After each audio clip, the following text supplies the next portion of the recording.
All right. So thanks everyone for being here on this very snowy Sunday. We obviously might get some more people trickling in over the course of the panel, but thanks for being here.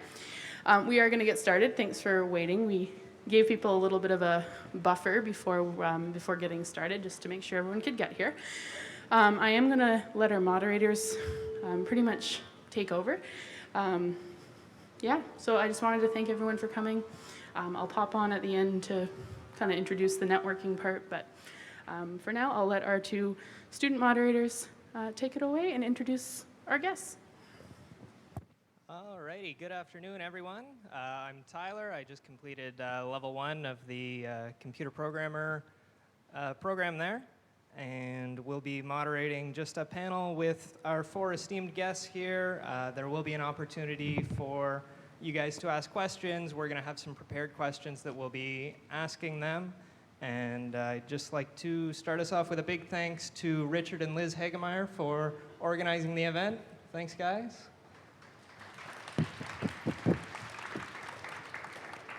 And I'll pass it over to my co-moderator here. Hello, everybody. My name is Kasia. I am entering my 3rd level of computer programming program. So like Tyler mentioned, around 2 p.m. we'll have some room for questions from the audience, so you can ask questions that haven't been asked before. And now let's get to know our panelists. So let's start with Norma. Hello, everyone. My name is Norma. I graduated from Algonquin in 2014 for the program Internet Applications and Web Development. I took the program with co-op, which I thought it was very good because it opened me doors to where I'm currently working. I work for the federal government for Employment and Social Development Canada. I am an IT security analyst, and that's pretty much what I'm doing right now. Thanks. Hi, hello everyone. My name is Jessie. I graduated 2 years ago at a computer programmer. Now I'm working at Sienna, which is a telecommunication company as a software engineer. Thank you. Hi guys, my name is Hamza. I graduated in 2015 from the Computer Systems Technician program, and then 2018 from the Cybersecurity program. Currently work in the federal government in cybersecurity. I love cybersecurity, and it's the best place to be. Thank you. Hey everybody, I'm Mike Glasspool. I graduated in 2001 from the computer science program. I graduated and worked for about 8 years for Adobe before going and starting my own company doing IT and software consulting. Now I'm working as an enterprise architect for Canadian Blood Services, and I'm also on the Java JCP approval and voting list for Java specs. Okay, so we'll start it off with our first question. What do you feel were the most important courses or skills in your program to help you get to where you are today? Anyone? Well, I'll start off. I'd say from the courses perspective, just from a logic and learning side of things, I think the compilers course really set me up for being able to use all the skills together. It might seem really daunting at first, but just having to kind of work through and get frustrated building a compiler from scratch is a big challenge, and we'll teach you all the basics you need to get going in life. From a CST perspective, being in cybersecurity, I believe networking was the #1 course. Cybersecurity, you need a good foundation of networking. I really enjoyed it, and as you go into cybersecurity, you have to learn the OSI model, et cetera, et cetera. So networking would be one of the best courses to know for cybersecurity. The second off, I would say, is Linux. In cybersecurity, you do a lot of work with Kali Linux and various flavors of the Linux OS. So from a perspective of courses, I would say networking and Linux systems. I'd like to add to that and say that because I've been working in different fields since I entered the government, I would say that every course that I took at Algonquin gave me the basis or the foundation that I needed to work in the different fields. So I worked in the development side, I've been a tester, I am in IT security right now, but I'm being in other places where I feel like what I learned here, it was important for me to be able to do the work that I was doing. So from my perspective, I would say every program will give you the foundation. So just if you guys like the course or you don't, just learn it because that will open you doors anywhere you go. I think except the programming skills, what we can learn from school is self-studying. Why? Because technology change fast, and also at company, maybe you learn Java but you don't use it. You use another technology, another programming language, but they have similar theory. So either programming language you learn it best, you can transfer the skills to another programming language. Yeah. Thank you. What did you find the most challenging as a student at Algonquin? And what advice would you have for students who have currently struggling with their program? I think there are lots of assignments. Yeah, there are lots of assignments. It's not like, okay, I just answer it. Sometimes there are some bugs, and you need to fix the bugs, use a lot of time. But there's some advice I can provide is do it early. I think all the professors say this thing first. And also teamwork is important. Yeah, you can find somebody maybe know this knowledge you don't know. You can learn from each other, help each other, learn from each other. I would say that's great points. And from a CST perspective, teamwork is number one. Number two is RTFM. If any of you have taken the Linux courses, read the manual. Google is your friend, especially in the field. You won't know everything in technology, so Google, YouTube, all these great sources you have, Cybrary, Udemy, all these great things you have online, and learn from them, do them, and especially in school, the biggest thing I would say is time management. Time management, like they were saying, is one of the most important things. You have projects that might be due 1 week, you might have a project due second week, so get on them fast, as she was saying, which is a great point. Get them done. Work hard. Teamwork is always the best, and you always make lifelong friends, especially in the field. When you guys especially become friends in the field, you'll see that it helps down the road. One person might get a job, might be able to help you out, and these things all come along. So work hard, guys. Use teamwork, time management, and never give up. The sky's the limit. Anyone can do the program, and especially it's never hard. You just work hard, and if you don't understand, ask. That's from my perspective. Thank you. Yeah, the only thing I'll add to that, those are great answers. The only thing I'll add is if you're finding yourself getting really frustrated and really stuck in a problem, take a break, have a nap, go for a walk, get something to eat. Those kind of things you think about in the back of your head. So, you might have a nap and wake up with the answer to the problem you're having. So it's always good to be rested and do something to rejuvenate yourself. All right, thank you very much. So the next question is, did you complete a co-op while at Algonquin? Why or why not? And if so, what was the experience like? I will start. Yeah, my program was with a co-op, and it was a really good experience.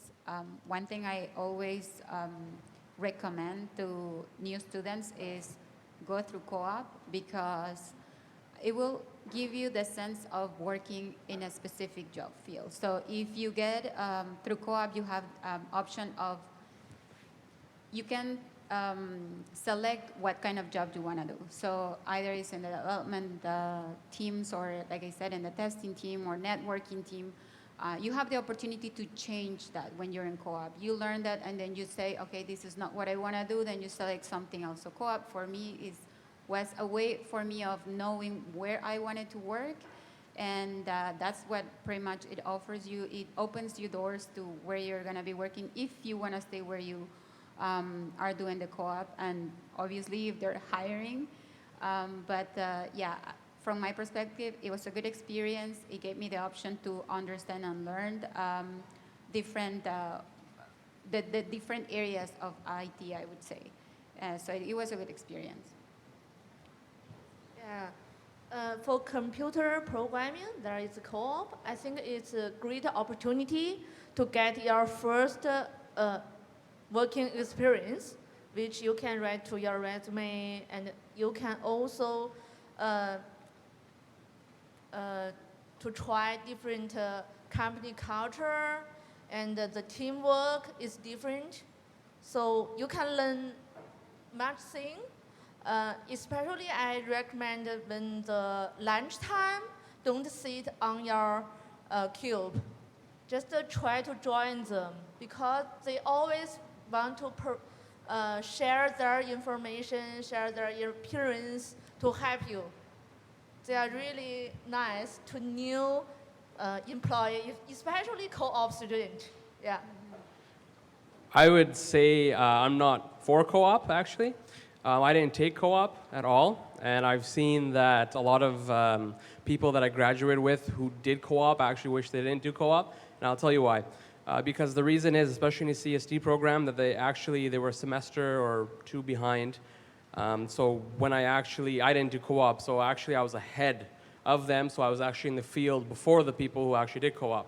So personally, talking to friends who've actually done the program, and some people like co-op, and personally for myself, I find I didn't benefit from a co-op because I found a good job after I graduated, and I graduated a little faster than them, and also the market wasn't as saturated, because you always notice that during times of different seasons, IT companies tend to hire, and it sometimes slows down. So the time that people did co-op and finished, a lot of them actually had a hard time finding a job at that certain point, but that was a certain year at that time. So personally, I didn't do co-op, and a lot of my friends who graduate, I just tell them just to go through the program without co-op, but to each his own.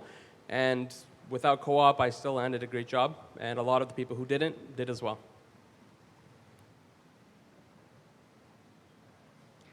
Thank you very much. And now that's my favorite question. What would you do differently if you were to go back and redo your program? I'll probably take this program before, start earlier. I came to Algonquin and I took business administration before taking IT. And I think it was good because it opened me doors in terms of communication, and I learned the basics of what I needed for my English as is my second language. But internet applications is what I like to do. I would have probably started earlier. So if you guys are there right now, just keep going. It's a really good world. Like, I would just keep going. For me, I think at that time, I just want to graduate and find a job. And then after I worked, I think I should use the time efficiently. Yeah, you can learn lots of things here, because when you work, you don't have enough time. And also, at school, you can make more friends. It's your networking, which is very important. Yeah, and there is also student association. I never joined them, but I think if I can go back to school, I will do it. Yeah, look, there are so many people volunteer for today's event. Yeah, they can improve them for communication, for making friends. Like, we are already friends. Yeah, that's important. Yeah, making friends, making your networking important. Yeah. From my perspective, I would say learn earlier and learn faster. In a perspective saying that, for example, if you're in third semester, learn and see the subjects that you're going to do for fourth semester. So over the summer, look at the course objectives, talk to students, and see what you're going to learn. So for example, if you're doing Linux, learn some Linux courses over the summer, take some Linux courses over the summer, do some networking, learn some switching and routing that you're going to do in level 4, get an easier idea of what you're going to do, and it's going to make it a lot easier for yourselves to do that program. So instead of, and as well, try to find a job in the summertime. And that's, I did myself, and a lot of the people in my course did as well. You can always find a job in IT part-time in the summer or full-time. With FSWEP would be #1 in the government. So everyone, I always recommend in the government do FSWEP, FSWEP. Google it. You can join the government in the summertime. You can as well be bridged in after you graduate. I always promote to join the government. I am in the government. I am an ambassador for people to join the government as well. And it's always a great career path. So #1 point from this is learn before you do the course if you can, and you guys will be really successful. The only thing I'd change really is lab partners. Change them regularly. You're going to learn something different from every different person you work with. Everybody has a different perspective on how to solve problems, so it's better to get out of your cliques and just learn from everybody else around you. I just have one thing to add to that. For me, I had a lab partner from semester 1 to semester 4. We became best friends. And if I try to switch a lab partner from my perspective, it just wouldn't click. Because when I had my friendship from the first person, we actually had our minds connected. So he knew what I knew what he knew, and we became friends. And up till now, we still are friends. And just that connection, we did really well, and we were the first ones to finish the project. So I would say everyone is different, and that's a great point as well to maybe get some change if you're that type of person. Myself, I'm an extrovert. I love talking, I love speaking, as you can tell. And just having that one person who was also an extrovert, we made a great connection, and we actually did the top in the program because of that connection we had. And #1 thing, guys, is teamwork is #1, and make that friend in your program because he might or she be your lifelong friend, and you guys will do really well. Okay, so the next question is with regards to your current experience, what are your favorite and least favorite things about what you do now? Well, like I said, I work with IT security, specifically with risk management, and I like discovering new things. We identify vulnerabilities in web applications and try to address them before they go out to the public. Discovering new vulnerabilities, identifying risks in web applications is really good. I feel really satisfied, like my work is paying off when I am doing that. That's what I enjoy. I enjoy it like a lot. But the least I would say, I cannot share the information. I cannot say what I discovered because it's protected information that I cannot share. I can just say I got good risk that I've identified. I cannot say where. I cannot say what. I cannot say anything else. I cannot share that information. But something that I don't like. But learning or identifying new things every day, it's something that I really like. In fact, before I love coding than supporting. Yeah, but unfortunately, I got the job which is has more supporting works. But later, I found even a supporting job, it needs different skills, like organizing, like you need to communication with the client, make it clear and finish it quickly. So I think different job can improve your different skills. Yeah, you just found why it's important. When you find it's important, you do it, you have achievement, you feel, okay, it's a good job.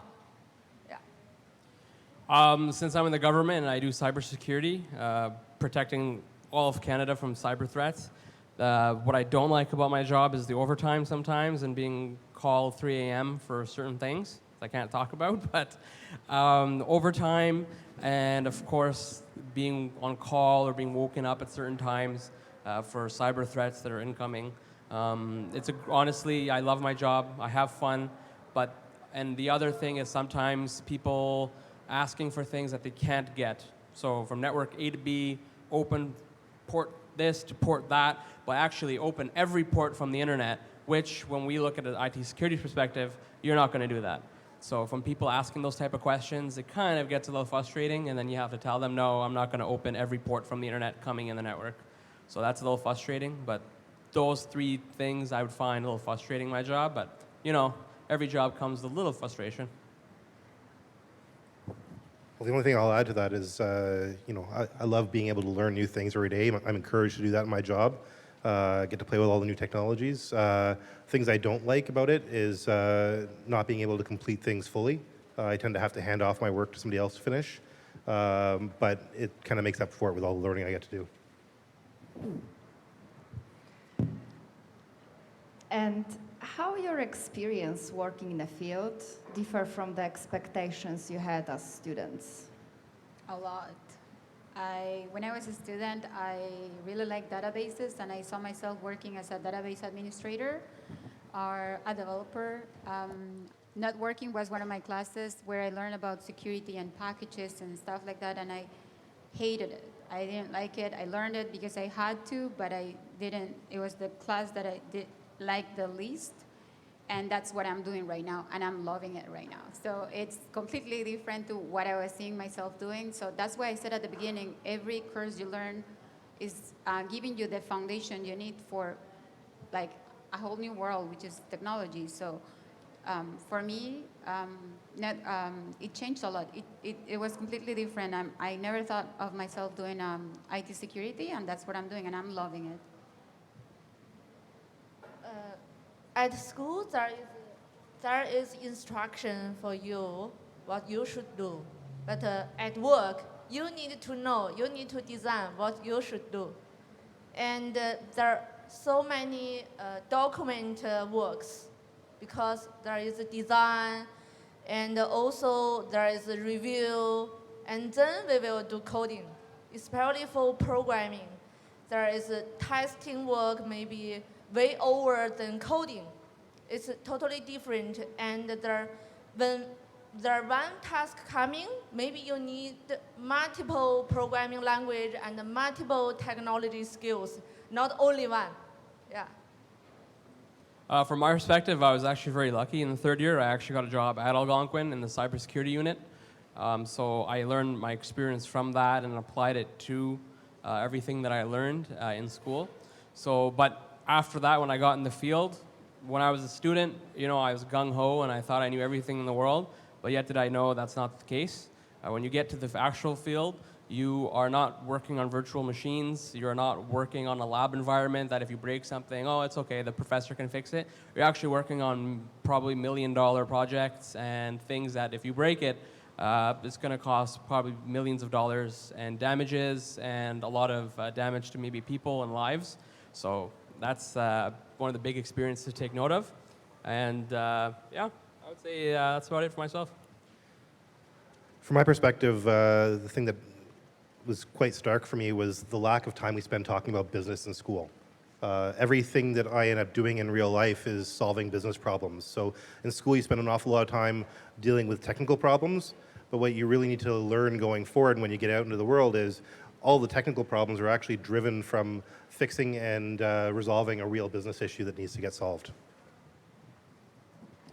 Okay, so next question is, do you feel it is important to have a strong sense of ethics in this field? What kind of ethical dilemmas have you encountered? In my case, I would say, like I said, I am working with IT security, so I learned a lot about ethical hacking. We are like white hat hackers. We learn a lot of new stuff every day, and you have to learn that, you have to understand that what you're learning is to apply towards the benefit of, in my case, of the department. We're there to protect the department and not to use our skills or the skills we're learning to cause any damage outside. So there is where ethical comes into place. You learn how to do something, but you're doing it for a good purpose and not taking advantage of your knowledge and your skills to go in a different, in a wrong direction, I would say. I have to see, respect other people's work. Yeah, because it's normal at school, somebody just, okay, I copy your assignment. And in company, it's same. there are some companies just steal some other companies' achievement and then keep it as theirs. But even we study at here, this is ethical problem at school. We do it from now. And remember, when you do your assignment, it's not for the points. It's for you get the knowledge. Then you can use it in the future. So for software development, it's the same thing. Yeah. Being in cybersecurity as well, the first speaker said, I totally agree, and it is actually true. It's an ethical dilemma because when you're dealing with millions of Canadians' data, all their functionality, everything, their financial information, their statistics, and everything, you have to use your skills appropriately because you're not going to want to steal things, get into things, and of course use it for malicious ways because you are working for the public, you're working for Canadians, and you're doing the work for them. So that's one of the biggest ethical reasons and basically dilemmas, I would say, in the government is making sure that you know you're working for the public, you're protecting data, and you're doing your job correctly for the benefit of all Canadians.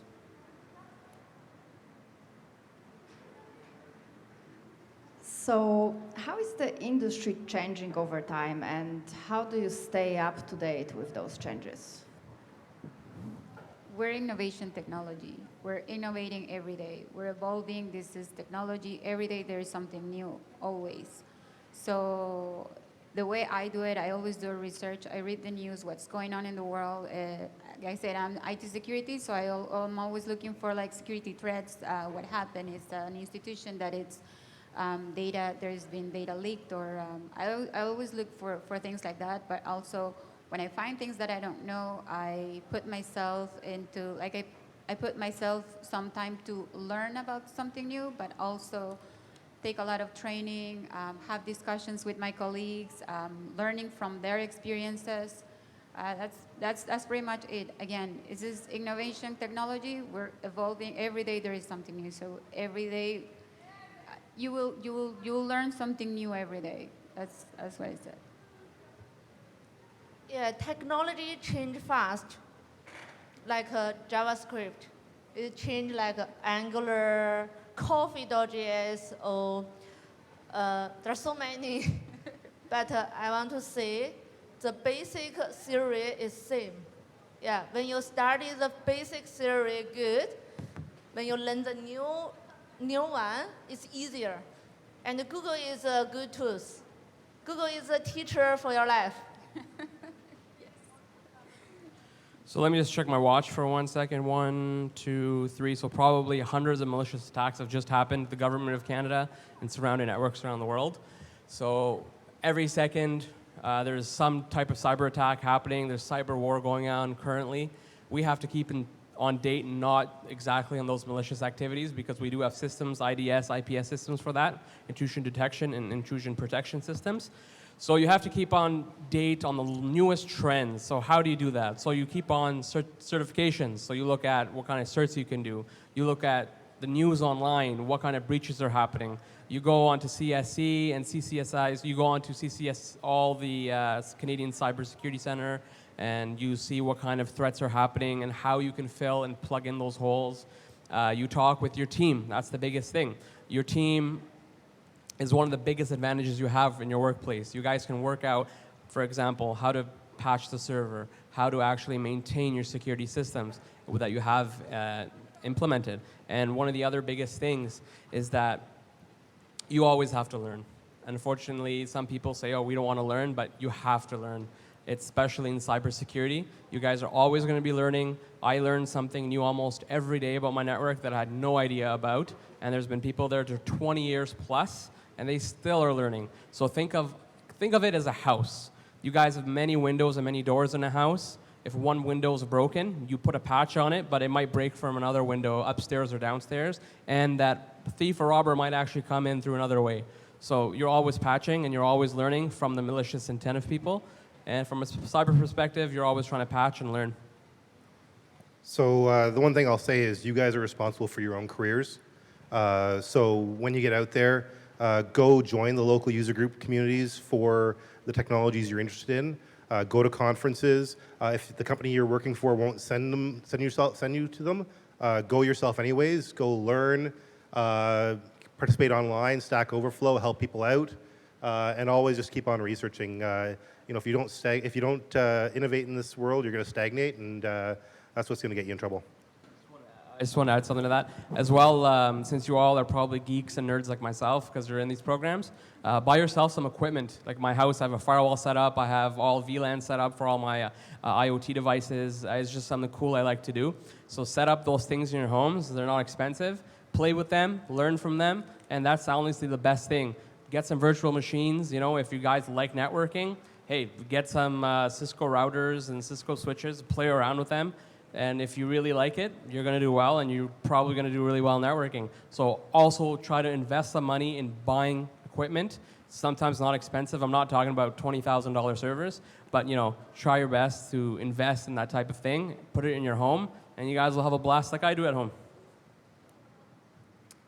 What was your experience like trying to find work in the field after graduation? Was it challenging? Well, in my case, like I said, I did co-op, and I did my co-op at ESDC, and I was breached right after. So it was good, I would say. I feel like co-op opened me the door to enter into the government.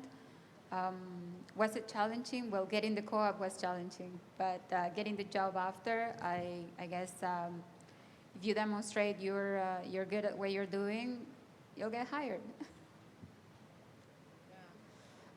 When I co-opted at Siena, they use Perl. I never use it. Yeah, but it's a little similar with Bash script. So what I do when I found it's difficult for me, I just practice. Like we learn from school, just to do some small project and keep doing that. So I never take any additional training or qualification. I think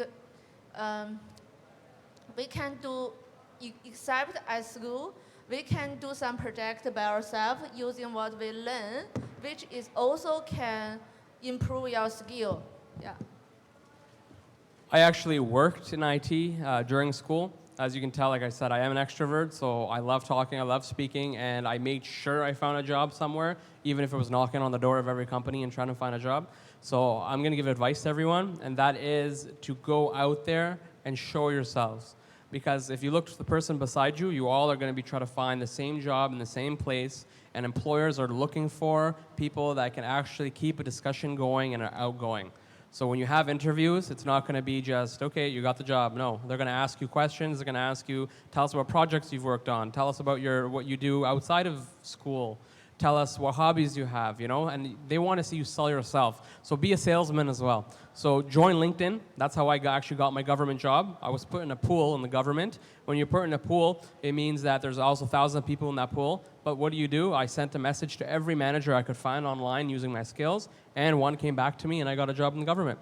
So that's myself. I'm giving advice to all of you. Make a LinkedIn profile. Put a nice picture on there. Put all your skills on there on your resume. Put a little LinkedIn thing on the top so employers can say, hey, let's check this LinkedIn profile out, and sell yourself to your employer. When you go for an interview, tell them why you want the job and how you would actually fit in there. So you guys can all do it. You all look like smart cookies, so I know you can do well. So make sure you sell yourself. And I got a job off the bat there. I'm nothing special. I was like same as all of you. I'm nothing special. But I try to work hard, and I made myself, all of our groups, and my team members, we got together, we did mock interviews, and we all applied to different places and sometimes the same places, and we all got a job. So keep on it, update your resumes, go on LinkedIn, and network. Networking, not the Cisco networking, but the networking and talking to people. Yeah, I graduated during one of the tech downturns, and I just happened to get really, really lucky getting my first job right out of co-op, so I was hired into the position I was doing for co-op. But the one thing that I'd say, having done a lot of interviewing and bringing in candidates for things, is you have to stand out. So if it's being able to bring in a project that you can show me where I can actually look at your code and see the kind of innovative things you're doing, or some ways you can explain to me the technologies you're in. I look for people who are engaged, people who learn, people who actually enjoy technology. And if I'm actually able to go and look at your code on GitLab or GitHub or something like that and see what kind of work you do, that's just an added bonus for me. I totally agree to that, and I wanted to add one more point, that for my government interview, I did the same thing. On my last year project in third year, we set up all our server, all of our firewalls, VPNs all set up. I actually brought that network diagram, and showed my manager that, hey, I can actually do this job, look at my paper.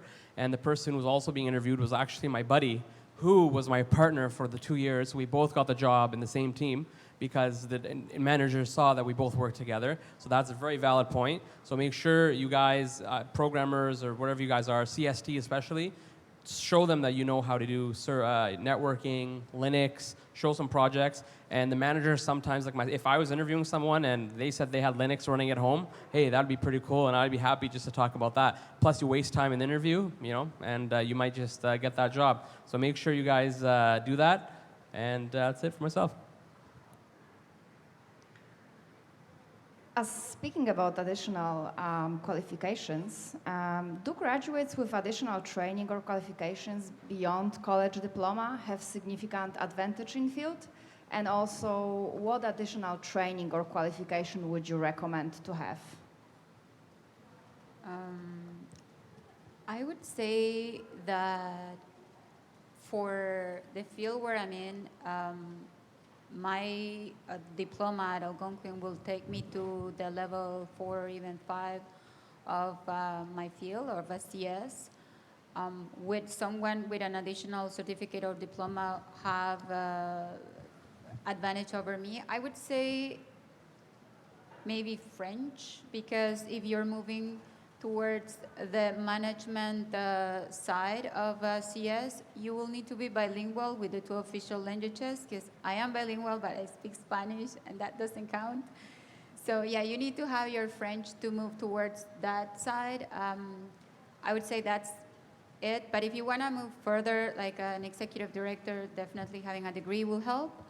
But a starting point, and like I said, the first 4, 5 levels, I would say no, I don't see there being an advantage, unless when you're starting as a student. I've run a few pools for students before, and if you're coming from a university, you get a higher pay rate than if you're coming from college. But when you're bridged as a CS1, either university or college, you get same pay.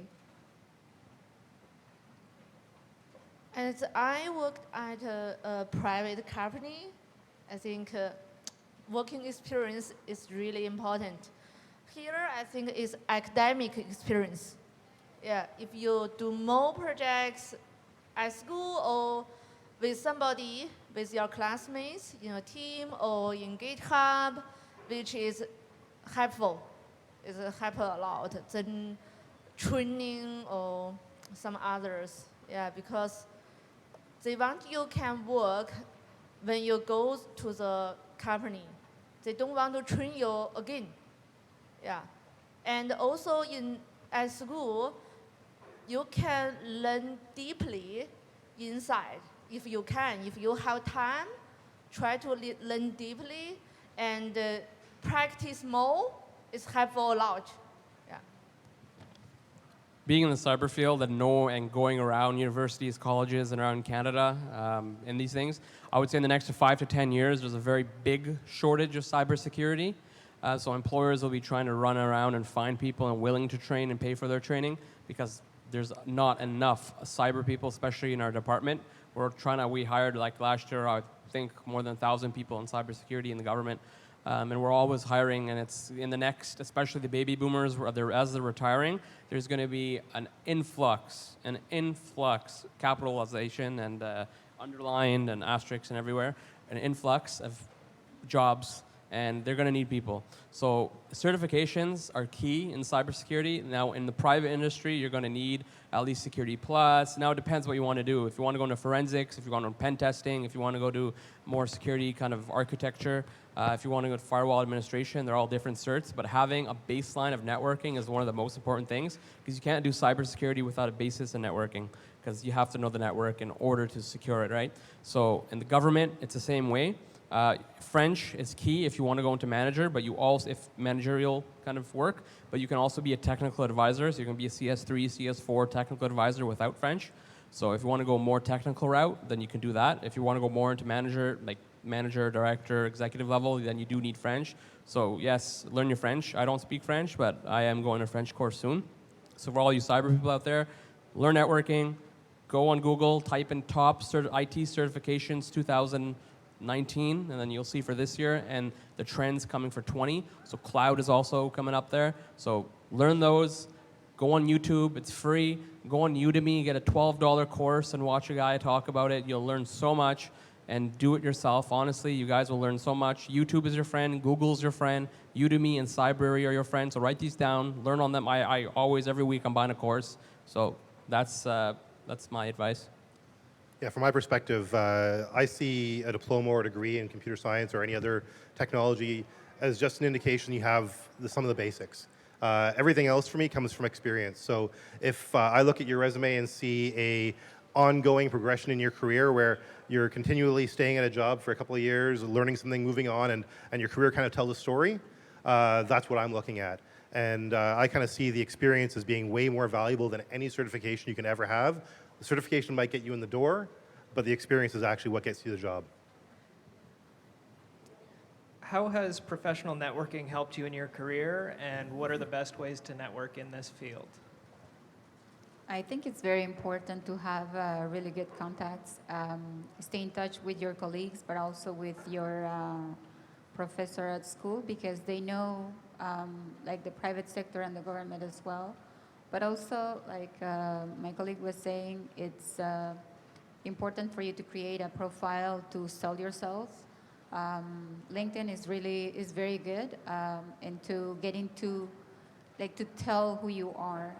Social media I find it's equally important. So that's pretty much it.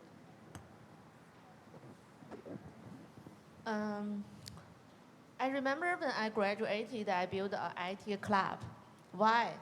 Just because without networking, you lost a lot of information. You maybe try another not good way, another bad way.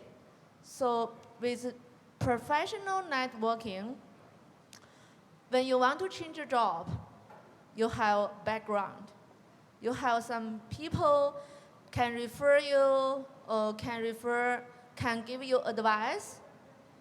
And after I built an IT club, there are more than 20 people that got a job from reference in the club. But how to join a professional networking group? LinkedIn is a good place. You can join your alumni club, like Algonquin College computer programming alumni. And also you can join some, there are some companies, they have the meetups. Yeah, there is a website called meetup.com. There are so many clubs, like a Python club or Java club, whatever you can join. And when you go to the club, somebody asks me, okay, I just stay there, I'm in the club? No, not. You need to share your points. You need to ask questions, ask suggestions. Then some people maybe notice you, and then it's your networking. And later, maybe some company looking for the good candidate, they will send the email to the club, and you may be the one. Yeah, my friends did the same thing, and he got a job from the club. Yeah. So imagine yourselves all as a BMW car right now. You're going to want to sell yourself. You want that commission, you're going to sell yourself. That's what you got to do in this field, guys. You're not going to just go into, like I said, in an interview, and you're not going to be quiet, and, and some people are, that's totally fine. But yeah, the guy in the front, he's an extrovert, yeah, blah, blah, blah. Yeah, like I said, I am an extrovert, but I'm just talking personally, and I like selling myself. I like meeting people, even my team. Let's say, let's go out, guys. Let's go for lunch. Let's go for a dinner. I meet all the executives, even in my department. I make sure all the higher ups, I'm friends with them on LinkedIn. I message them. They know me by name. I make sure to do that. So I'm not talking about swiping left or right on Tinder. I'm talking about going on LinkedIn, make your profile, do well, sell yourself, okay? You guys aren't the Toyota Corolla. You guys are going to be BMW, Porsche, Cayenne level, right? So make sure you guys do that. And that's how I got my job, personal experience. I got in the government as a permanent employee at CS2 directly from LinkedIn, from connecting with managers. They saw me, they liked me, and I sold myself in that interview. That a manager and technical advisor said, why do we want to hire you, right? Because I said I can sell even snow to an Eskimo, guys, right? So, no, I didn't say that. But that's how you have to be like in the interview. You have to connect. Everyone you see here, make friends. I got LinkedIn's already from people here. So go on LinkedIn, make friends, message people. That's what you're going to do, okay? You're going to be a Porsche Cayenne at the end of this event, right? You're not going to be a Toyota Corolla, no offense to Toyota, but you guys have to market and do well, learn, and if you can't find a job, I promise you, go on Indeed, apply to every single job you see. You guys got to invest in yourself, invest money, invest time, and you're going to sweat blood, you're going to cry blood, you're going to do everything like that. No problem. Don't worry. Don't stress yourselves out. By the end of the day, I promise you, you will find a job. You will do well in your career. You guys have a long road ahead of you, God willing. You know, you guys have a long life ahead of you. Never give up. The sky is the limit. Just a little side note for myself. I wasn't a good student when I was younger. Teachers would tell me, you know, you're going to probably never be successful. But I actually graduated with honors. I graduated Algonquin with honors, the highest credits. And now I'm an ambassador for one of the government and doing well. And people told me I could never do it. And now you can see I'm sitting here, I'm telling all of you, you can do it. So, right? So you guys can do it. Don't stress, because I was stressed when I was in CS. I thought I was going to fail, but no, I did well. Teachers are there to support you, your family, your friends, your peers, all of you are smart. That's why you're here. A lot of people aren't here today. That's on them. But you guys are here because you are hungry, and I know you will get that pizza at the end of the day. Good luck to you. The only thing I'll add to that is I've only ever gotten one job from somebody that I didn't know. So going out there and networking and getting out there, it is really, really important. What type of work do you think is most in demand for graduates in these programs? And the job market in Ottawa, is it good for those fields that are in demand? Just because I am in IT security, I will say IT security. We need people with security knowledge. Like I said at the beginning, you will learn the basics here. You'll have a basis, but as my colleague was saying, you need to, for security, there is a high demand right now. We need people with security knowledge. We need people that at least have the basics of IT security to come and work with us. What we're currently doing is we're hiring students and training them and then eventually hire them, because we have encountered that we create pools for people that have knowledge in IT security, and it's very, very limited the amount of people that we can get. So I would say IT security is in high demand just because, like I said, we're innovating. Every day there is something new, and every day there is a new way of hacking web applications. So we need to protect and always be ahead of that. Is it high demand here in Ottawa? I would say yes, for the government. At least from my experience, for what I know, yes, it is. Yeah, at a private company, they need lots of people.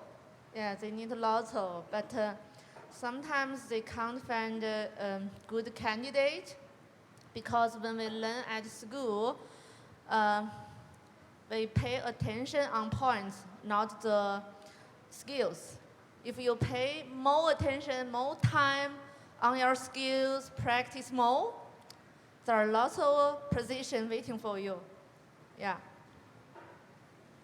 Can everyone just raise their hand for 1 second? Everyone? All right, you're all awake? Good. So, now, keep your hand up if you're in the CST program. Anyone in the CST? Repping the CST? Good. You're the best. I'm just kidding, guys. You're good. So, I just wanted to see. So, even all you programmers out there, you guys can also do really well in cyber, because you have that foundation of programming and you have that whatever algorithms and whatever the guys call that stuff. So you guys have that mental mind that you can code, and the mathematical mind, and that's really what you need in cyber as well. Now you can go into threat research, you can go into cyber threats, you can go into forensics, you can go into anything you want. Everyone here is IT, everyone can learn anything. So CST especially, you guys have that foundation. You can go in cyber, and Ottawa is becoming a hub for cybersecurity, especially the government. As baby boomers are retiring in the next 10 years, I'm pretty sure that they will be on the streets holding signs and asking people to join. Probably not, but that's what I mean. There's so much demand coming, and especially you programmers out there, don't lose faith. You guys are smart as well, smarter than probably me because I don't like programming, but I can't do it. So all you programmers, you guys can learn security on the side. You guys have the mind for it. Invest your time. Like I said, Udemy, Cybrary, YouTube, and Google. Those are your best friends. You can find everything on there, and you guys can learn the basics of cyber all the way from pen testing, from forensics, and everything on there. So that's what I suggest, because myself, I go to schools, I'm in the government, we see potential candidates who are coming from school, and this is only in my first year and a half in the government doing all this stuff, and I can tell you from personal advice, what I do myself, I'm giving you, these are secrets.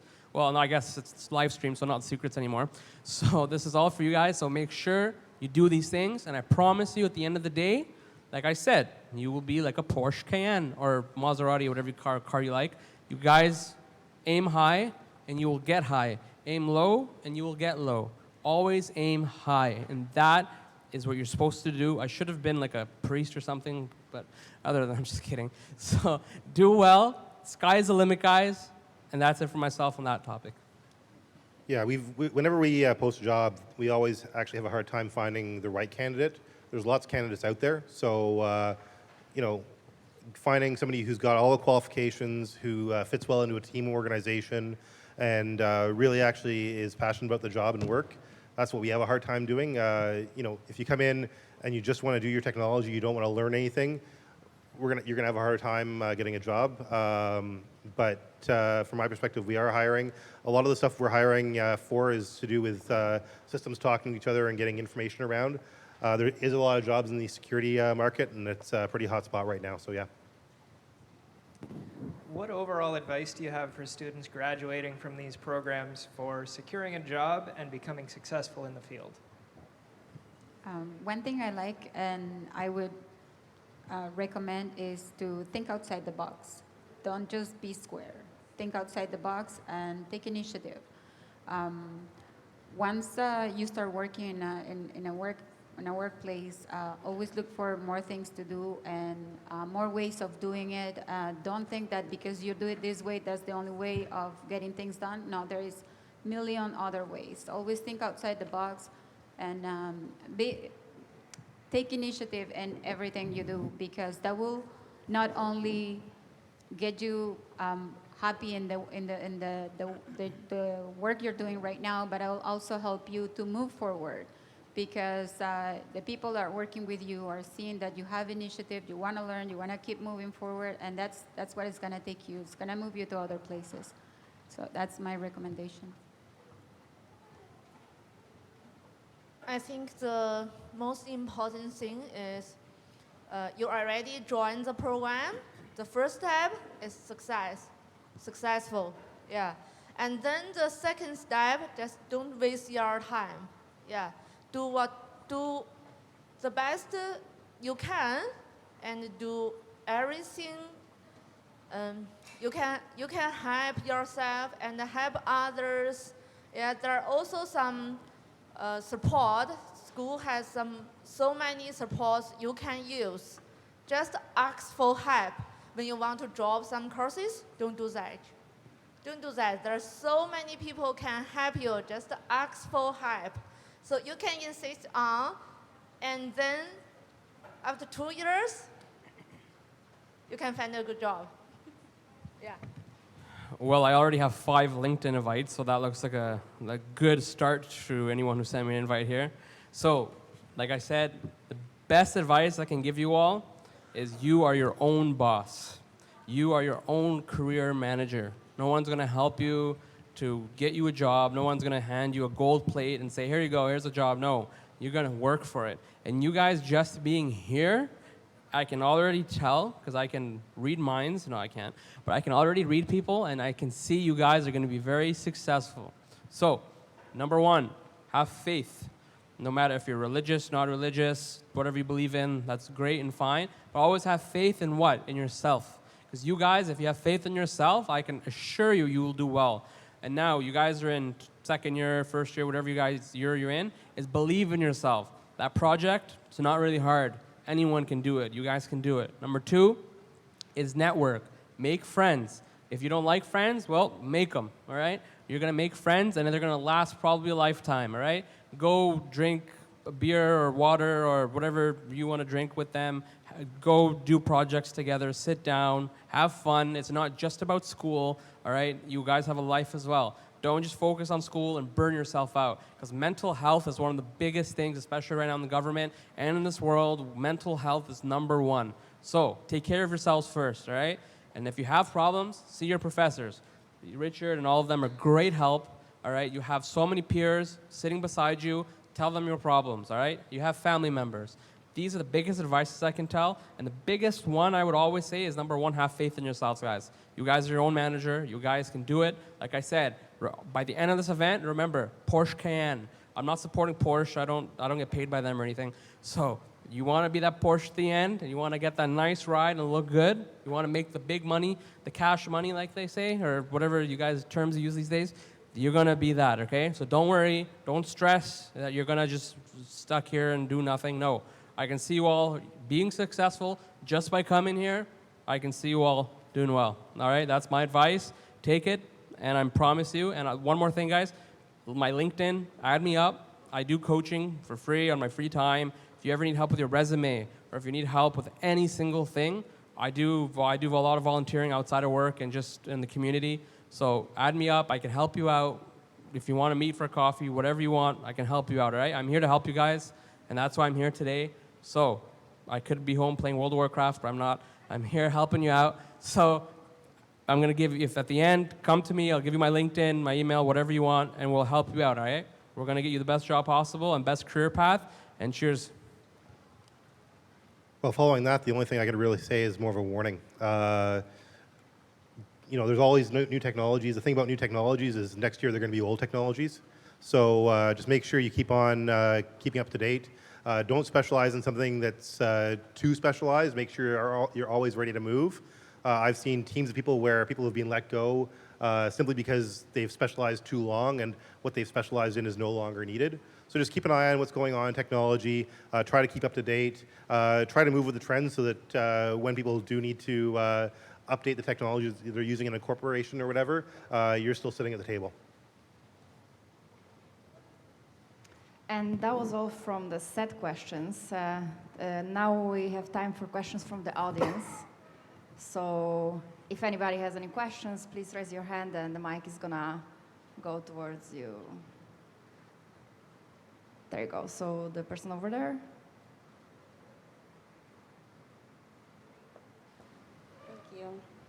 Thank you.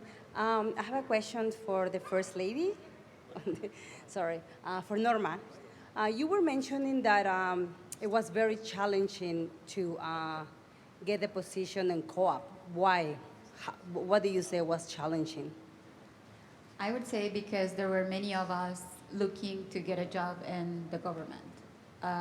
We were quite a few students, and when our co-op time came, there were less positions or less interviews that they were offering compared to the number of students that were looking for a job. So I went to maybe 3 interviews before I was actually selected to actually get a job as a student. I'm not saying it's difficult. I would say just depending on the amount of students that are there and the amount of jobs that are being offered. One thing that I was mentioned was FSWAP. I would say that's actually like a really good resource. If you want to put your name in FSWAP, I would recommend that to you too. Like I said, we're hiring students in our department, And I get resumes from EPSOP and co-op, and most of the times we end up hiring from both. But from my experience, it was the amount of jobs that were not many, I would say, and there were a lot of students looking to get into the government. That's what I wanted to do, and it was a little challenging for me. Thank you. One thing just to add to that, there's no reason why you can't start networking now. So the government tends to do things a little more structured, but private companies tend to do things, especially for co-ops, a little bit more unstructured. So if you have a contact in a company and they have a project that they're working on where they might need help, it might be an easy sell for their management to actually add a position. So just because there's not a position open for a co-op placement doesn't mean positions can't be opened. So it never hurts to ask, and never hurts to have people who you know who can also help you in that perspective as well. I'm sure, Glenn can probably help make that connection if you know somebody that has a position open. Next question. I've seen person over there. Hi. So how could one expose themselves to the maximum amount of experience in something that they're interested in? Do you mind repeating the question? Okay. How could one expose themselves to the maximum amount of experience in an area that you'd be interested in? So from a cyber perspective, or any technical perspective, experience doesn't just mean working on the job and getting experience in that. It also counts on, for example, projects. What kind of projects have you worked on? If you've done, if you don't mind me asking, what program are you in? Computer programmer. Computer program, all right. So what kind of programming projects have you worked on? What have you done? That also counts as experience. You put that on your resume. On your resume, you're going to put on the bottom, group projects done. You're going to put the project names, what kind of languages you've done. Number two is also experience counts as what you've done extracurricular. For example, you're going to be on Cybrary, like I've said, Udemy. You've done those courses. You get little certificates at the end, put them on your resume. I've done these courses. Because number one, the employer knows that you're coming out of school and you probably won't have a job. A lot of people get scared. It says experience needed. So then you think, okay, how am I going to get a job if I don't have experience? Well, the answer to that is yes, they're going to call you to an interview and they want to see what type of person you are and if you're trainable. Employers know that not everybody is going to have the right experience. If you go into higher levels, yes, you're going to need experience, but for a small, like a junior position, to be a junior, of course, you're not going to have experience. So, number one, your school projects are experience. Number two, the experience extracurricular are your experiences. Cybrary, Udemy, YouTube, Google, certifications, these are all experiences you need. And that's for anything IT related. Even, what was that website called? I forgot the name, for programming. You can get little certificates on there. Google, programming certifications, go online, do them, learn them, and as well, you know what else? Be a geek and a nerd like myself and make programs at home. Do little projects. Make an app if you want to. That counts as experience. Put that on your resume. Hey, look, I made Flying Birds or Bing Bong or Ping Pong or whatever app you want to name it. Boom, you put that in the App Store. That's experience. If you can't find a job, those are the type of experiences you want. Hope I've answered your question, and if my colleagues want to add to that, then. Without having a direct mentor, which is also a possibility if you know anybody in the industry, I'd say putting yourself out there, starting your own projects, going on Stack Overflow, answering people's questions, asking questions. So if you see something that you don't understand, just ask the person. There's a lot of people out there who are willing to put out their personal knowledge and to help people. Just be respectful of their time and try to do some research ahead of time so that you're asking efficient questions, and they'll help you. I'm just going to add to that. Don't just think that you have to have 1,000 projects in your experience to be able to get a job. Like they were saying, the people that are going to hire you, they know that you're a student, and the experience that you have, it's limited compared to someone that's been on the field for 20 years. So yeah, the assignments at work and your own projects count, but don't get stressed into thinking, oh my gosh, I have to have 1,000 projects. No, it's just what you do and how you do it and how much effort you put into what you're working that's gonna get you the job. Yeah. Yeah, I think we have a question over here. So while we're waiting for that one, I just want to mention we do actually have some online students watching the live stream. So online students, if you guys have any questions, feel free to type them in the chat and I will read them out. The question for each of you. I talk about technology always changing and self-improvement. So if you could recommend us like one technology based on your industry experience and the need of market right now, what would you recommend? So you think it's essential for us to be prepared? For IT security, I will recommend the OWASP Top 10. Is the top 10 vulnerabilities that are, well known. If you learn about them, if you know about them, that will probably open you doors into the security field. CSC, Communication Security Establishment, will give you the knowledge you need for security as well. That would be my recommendation if you want to go into the security field. OWASP Top 10 and CSC, start there, and they'll give you the knowledge, or at least you will have a sense of what security is and what you will need to know if you want to go in that direction. For programming, I know there are so many programming languages.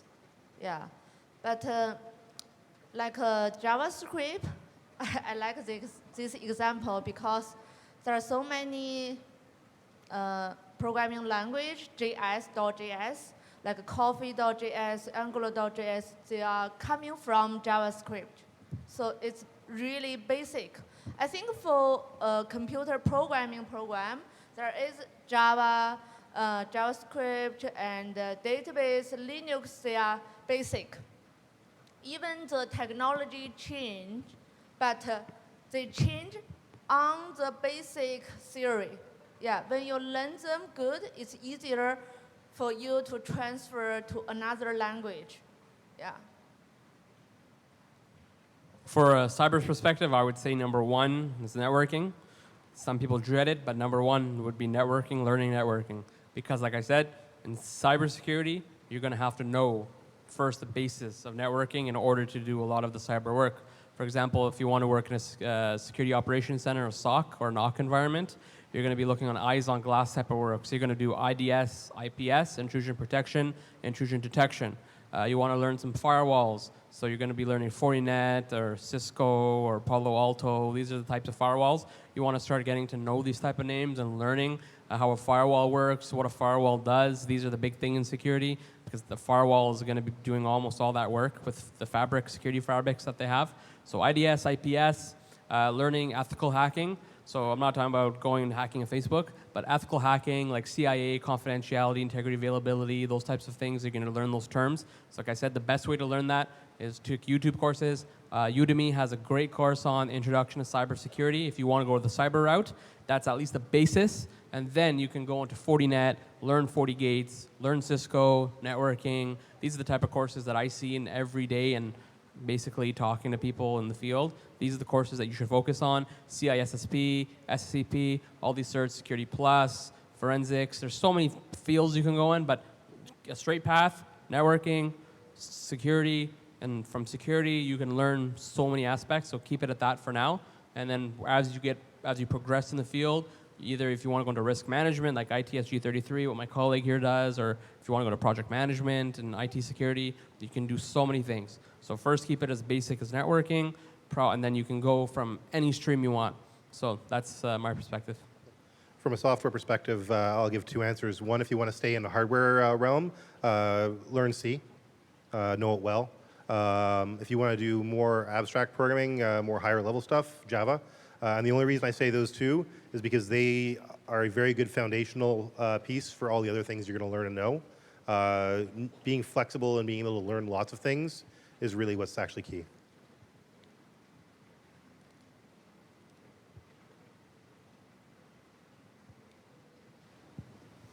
Hi there. I actually I teach one of the sections for Achieving Success. So I just want to ask you. So one point that I feel like is an amazing, incredible opportunity for people who are in IT in here is Silicon Valley North, right? Is the Canada Business Park is the fastest growing technology park in North America currently.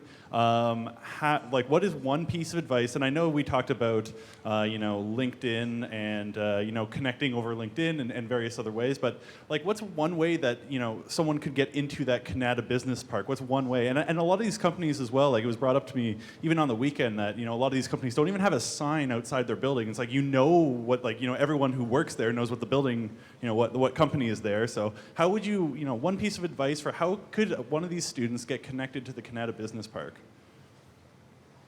Realistically speaking, there's a lot of recruiting firms out there that could help. They kind of act as the brokers between a lot of those companies and people looking for work. But the other thing is some of the bigger ones have events. So I know Shopify has coding events, especially women in coding events. They have a lot of those. Go to those, make yourself known. Kinaxis has networking events at their site out in the West End. So go to there, meet people. You're not going to meet people just from Kinaxis, but other people will actually come as well. So find out what's going on. It really is a lot of word of mouth for those kind of things. For Kinaxis, it was a post at the end of my street that said, this Friday we've got a coffee event or something like that. So just keep your eyes open.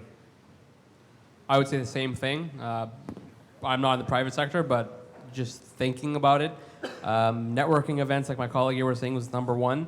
For example, let's say you see a company outside that says Jim Bob's IT firm, just giving you an example.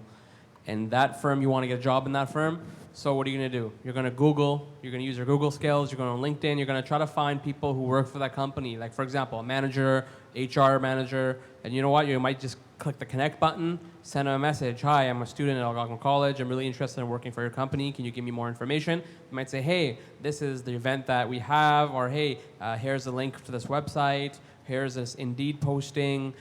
Make yourself known. Go to conferences, DEF CON, and so many cybersecurity conferences, or I don't know if programmers have a conference, but if they do, well and good, go to that. Go there, meet people, greet people, handshake, say, where do you work, get connected, send them a message, send them an email. That's how this world is a global village. So get connected, guys, and that's my advice. I agree.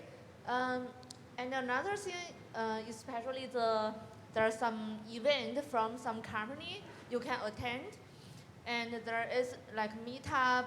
There are some group. There is technical groups. Most of the group member is from different company, so you can join the group. It's really easy. You just go there and have some pizza with them and talk with them. And one thing, just remember, if you are interested with some technology, you can prepare to share some information, share your opinion with more people, and then they will know, okay, this guy is interesting. He has some interesting opinions, so they will like to talk with you, not just sit there. Yeah. So I have a question about the field on the interdisciplinary fields, like computer in relation with another field, because I already have a degree in another discipline, but and I'm just learning computer because I also like computers too. So I was wondering if there's any demand for that, something. So, which degree did you do before? I did a degree in psychology and philosophy. And now, you're doing a programming course or CST? Yes, programming. Programming? Yeah. Well, I met someone here today, I won't say who's from a biology background, and she's doing, or he is doing really well in their program. And as well, myself, actually, one of my good friends, he was a medical doctor. So 10 years of education from Toronto University Medical School. He's a doctor, right? A TODA, a foot dot, whatever they call them. And he didn't like his job. He came back, he did the CST program, and he's working in the Bank of Canada now. So, like my friend, don't worry. If you're whatever background you're coming from, it's gonna help you no matter what. So, especially when you go for an interview, they're gonna say, hey, you know what? This person, he came from a 4-year degree of sociology. He has experience in that, and they can use it. For example, I'll say one more thing. The Ottawa Police Service was hiring police officers with IT backgrounds because they were seeing that they don't want people more with just the old plain police foundations.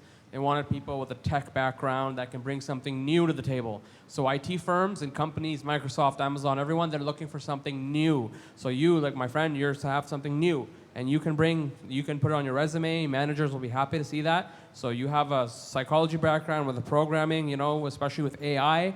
When you go into AI and all that sociology, psychology type of stuff that you could work, and I don't know programming, but I'm just guessing AI stuff. But you can do all that cool type of stuff. And yes, it will be a big help. If a medical doctor can become a tech, you can as well become a really good programmer. So from my perspective, you do fine. Thank you. Yeah.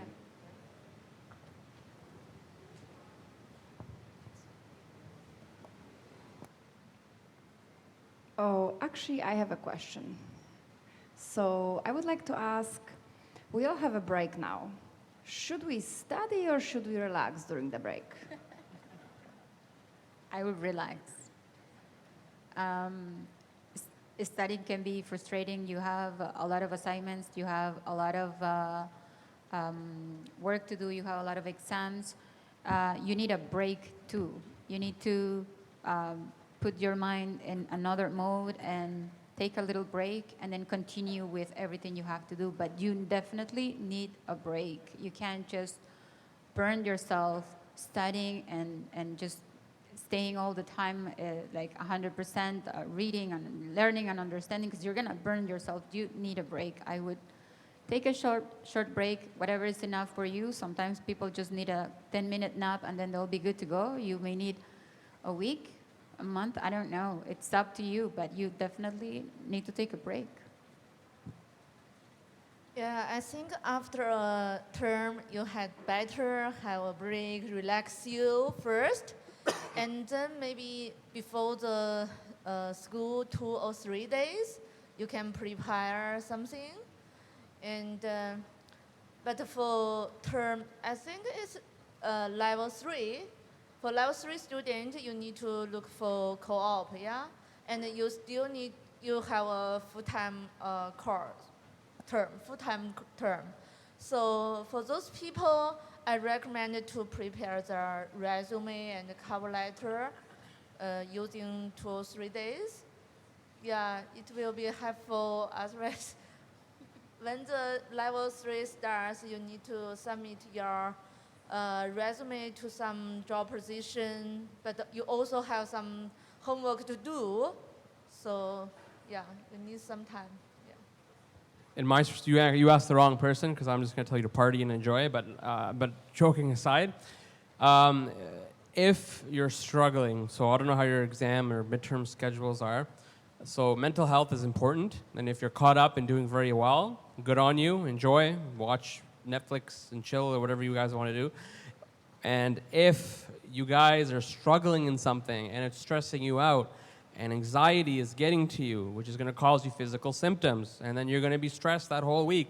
Why stress when you can get help from maybe your friend that, hey, I'm struggling on this coding project. I don't understand maybe this line of code or this algorithm or if statement or loop or whatever you guys call it in that programming stuff. Can you help me understand this? And if once you understand that, there's your psychological, like my sociology friend over there will let you guys know that it'll click in your brain that, hey, I'm relaxed now and I can enjoy my break. So if you're all caught up and doing well, enjoy, do whatever you like. But if personally, if I was struggling in something and I had a week, I would, of course, not the whole day just cry and try to fix that. No, I would message the people in my group and say, do you have some time? I don't understand this. Can you just explain it to me? And maybe 1 or 2 hours, he'll explain it. And that whole week you have stress-free and you've understood that concept. And Bob or Jen is your aunt or uncle, and you're good to go. So that's my perspective. So enjoy if you can. And if you can, and if you're stressing, please don't stress. It's going to get to you. Anxiety is not a good thing. So relax. You can get help from someone, a professor, ask, email them, and I promise you, you'll figure it out. Geez, if they're asking the question, they're not worked hard enough. Take the break, enjoy it, relax. You're going to work hard later. And I think do some exercise is helpful. I know school has like a yoga class or something like that, and it's really good. You can ask your friends to do it together. Yeah. Thank you very much. Now I completely don't know what to do with my breaks. Any other questions from the audience? Over there at the back.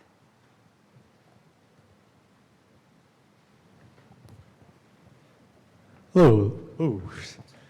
Hello. This will be a question for any of you. Have any of you have experience looking for jobs outside of Ottawa? And how much has your education here mattered? Yep. I moved to Toronto for a year to finish a degree, actually, after I finished my CST program. I moved to Toronto for 1 year in Mississauga. Let me tell you, I didn't like it at all. I was born and raised in Ottawa. I went to Toronto. I lived there for a year. And the thing is that, for example, I'll tell you one thing, that even a cyber job, there is, let's say, 1,200 applications for one job in a big city like that versus Ottawa, where there's not many. So good on you if you want to go out and search. Good on you, do it. But I actually moved back here, and then I did the third year after my degree program at Seneca in York. I came back, I did the Algonquin, and I got a job in government. But over there in Toronto, it's competition. As you know, it's a bigger city, more people. There's more universities, more colleges, so you're competing versus thousands of people.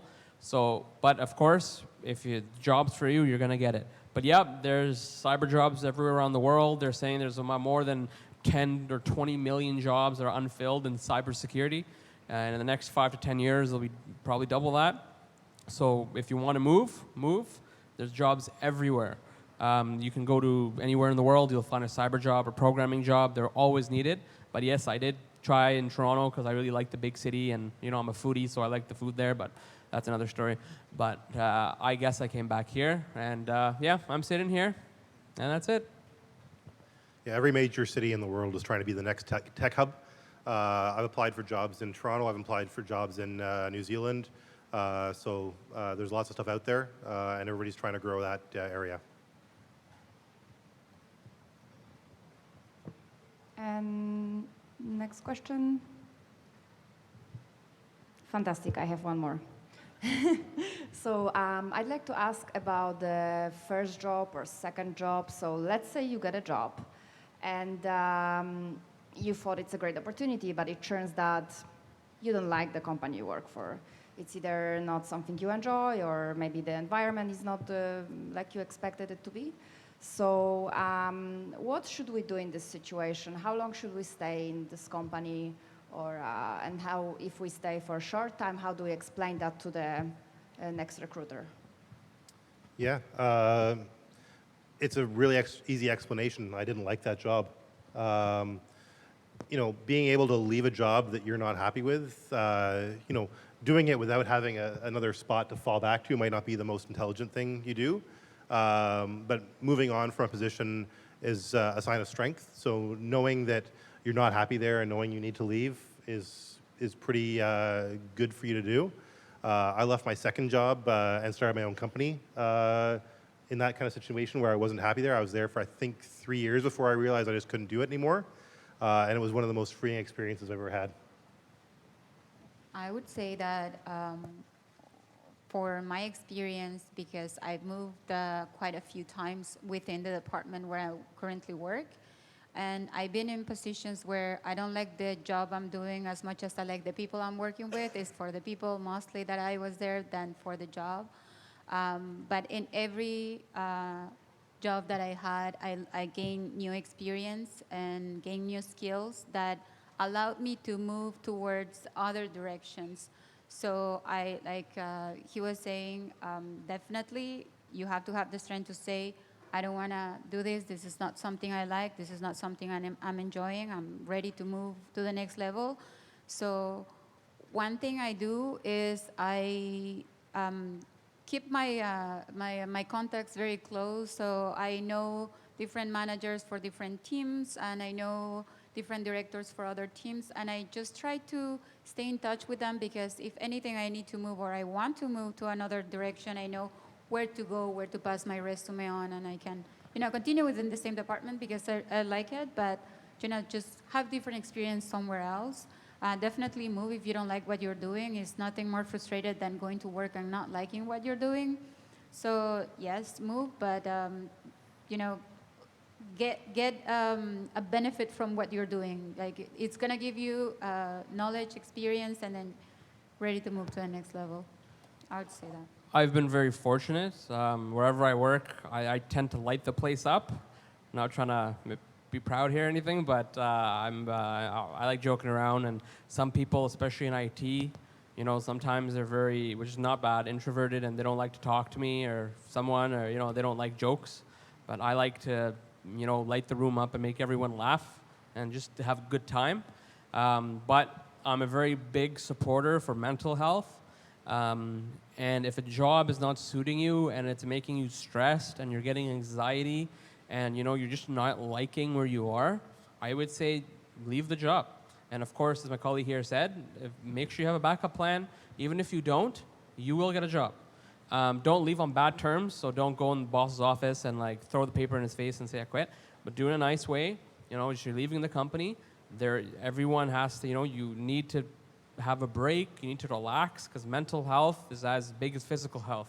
So make sure you guys, even myself, if I was in a place where I didn't like it, I would leave. And I would tell any of you, if you find a place where you're stressing out. So one thing I will say is usually when you do start a job, you're going to probably start hating the job in the beginning, like, oh my God, this is so much work, oh my God, I'm so stressed. No, give it some time. Give it some time, at least a month or two, see how it goes, see how your bosses are. Because remember, you're new to the team. You're new, you've just broken the team's bond. You might have done that. The team, you never know how they are. So join the team, see how they are. But in the future, if you see people are bullying you or not being nice to you and you're getting stressed and anxiety, no problem. Leave the job. There's always 1,000 other doors that can be open, and you can always network, and I'm pretty sure you'll find a job. So don't stress. And don't be stressed. And on a slightly different note from when you're not happy with a job, especially in the private sector, less so in the government sector, you're going to come across the time in your career where you're going to be let go. It happens almost in every private company. There's regular staff changeover. The thing that I took from my one time being let go is it's time for change and reflection.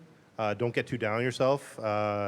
It's important that you kind of step up, go back to your networks and your peers, and just say, hey, listen, this is the kind of thing I'm looking for, and it's a great time for you to change the direction of your career. And my experience being laid off, it was probably one of the best things that happened in my career. Just a side note, I just wanted to say if one door closes, another one opens. So remember that. Yeah, at a company, it's really often you change a job, leave a job. So the manager feel it's okay, yeah. But remember, just to keep talk with your manager or your supervisor nicely, like he said, and keep contact. And there also at the company, there are so many opportunities you can transfer from this team to another team. So when you work at the company, you can build your networking with other teams, colleague or manager, and ask suggestion from them, ask help from them, and yeah, I think that, yeah. I will add to that yes, two important things that were mentioned. If you don't like your job, go in good terms. Find out what's the time you have to give notice to your boss. So you're leaving the place, but the door is not close to you. So if you ever want to go back to the place. And another thing is talking to your manager, as she was saying right now. Because sometimes you don't like what you're doing right here, but you know that another teams are doing something different, and maybe you want to experience something in other areas before leaving. So always talk to your manager about what other things you can learn and what other teams you could join. So if you don't like it in group A, you move to group B or group C. Your manager should support you in towards your career, what you want to do, where you want to be, where you feel like you will be being more efficient, and that'll probably help as well, instead of just saying tomorrow I'm not gonna go to work, that's it, I'm done. Just go in good terms and talk to your manager, see if there is other options. And there's this thing that I've heard of lately, which is called ghosting in the professional world. Don't do that. The tech world is very small in Ottawa, so the word will get around that you just walked out of your job and didn't give notice. Just don't do it. It's career suicide. Any other questions from the audience there? Back corner over here. How hard is it to get a remote online job? We say in our department that working remotely is a privilege. So basically what we're trying to say is that if you're a good employee and you do your job and your manager knows you, working remotely is not an issue. In fact, most employees in our department do work remotely. I do it myself sometimes. So it depends on what department you work on. I know CSE is a department that will not allow you to work remotely. ESDC does allow it. I don't know how many other departments do or don't. I think it depends on where you want to be working. ESDC, I would say you have good chances of getting a job remotely. So where I work, Shared Services Canada, we are going 3.0, Office 3.0, so you're not really in an office building. You're basically like on a 1285 baseline. You see those buildings across the Harveys and dealership. It's a big remote office work location, so you can sit anywhere and work. I do work from home sometimes as well, being a tech. A lot of our work can be done remotely. As SSC is trying to implement a lot of work from home, we do trust our employees. Of course, if you get the work done and it's on time, your manager or director, whoever's in charge of you, everyone's different, they will trust you. But if the work's not getting done and you work from home and God knows you're watching Netflix and doing whatever, then of course they're going to know. But I've seen many jobs, programming jobs especially, working remote, and sysadmin jobs remotely. They pay very well sometimes because programmers can do a lot of their magic on the computer, making programs and doing whatever they do.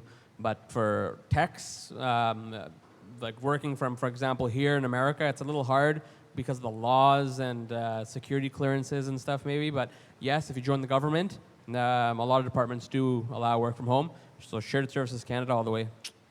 Yeah. So you're really looking for more of a company that either promotes work from home rather than allows it. I work from home 4 to 5 days a week. For our organization promotes it. We have proper offices set up at home. We don't work on our couches or anything like that. But there's a lot of organizations, outside of Ottawa or in the West End tech sector that encourage rather than just permitting working from home. There's definitely a mindset you have to have there. We have a strict pants on by 9 a.m. Rule. So if you're attending a video conference, you're properly dressed and you're professional and things like that. So it's a lot of discipline. The other thing that happens from work from home, just to be cautious, is it's very easy to sit at home and work all day and not get up and take breaks and go out and experience life and feel very disconnected from the world. Make sure you do that. I just wanted to mention that if you're in an entry level, I would recommend you to go to work instead of working remotely, just because you're getting to know people, you're building your network, you're getting to know other people, you're interacting with other people, learning what other people's skills are. You want to do that. You wanna get that interaction with other people, with your colleagues, with your managers. So I would say if you're in an entry level, just give yourself some time, and then if you find that's not for you, you want to work from home, you want to work remotely, then just talk to your manager and then do it after. But as an entry level, I would recommend you Be in person first, and then take the decision after. I think that'll help you a little more, and people will know you as well. They'll know who you are, how you work, how you interact with them, and they'll know who you are. So I'll recommend that first, but then yeah, there is a lot of opportunities. Anything else from the audience?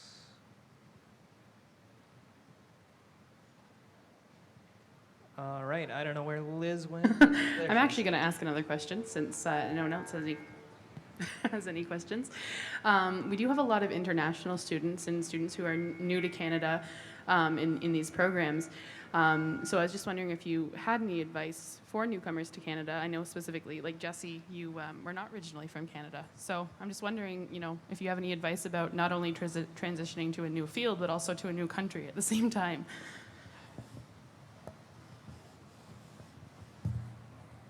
I would say recommendations. Canada is a multicultural country, and that's one of the things we're learning in our department. We have now it's a training that we have to do. It's to learn to respect other people's values and traditions and beliefs and cultures, and that happens a lot in the workplace. We come from other countries with other traditions, other religions, and we believe that because it's so cool for us, it'll be cool for other people as well. So we want to jump and say a lot of things, but we have to be respectful that other people have different beliefs. So I would say just be respectful with what other people's beliefs are and what their traditions are as well. Just try to learn from them what their traditions, what their culture is, and that will help you get along with your colleagues at work and I don't know, build your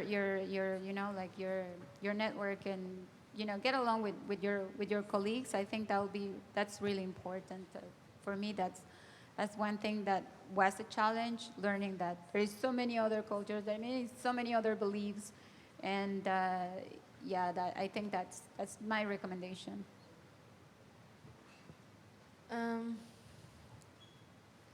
I'm from China, and English is not my first language. Even now, my English is not good. That's why I prepare the answer. So I want to say English is not obstacle for us. Yeah. You work, use your skills, not only language. Language just a tool to express yourself. When I worked at Siena, sometimes there are some sentence on the application. I write first, and then my colleague will modify it for me, word by word. But they respect my skill, my job. Yeah, just do your best. Don't think about English. But we need to try to make more friends with more people, make friends from different countries, not only from China. Yeah, it's helpful. I lost the opportunity, in fact, when I started at Algonquin College.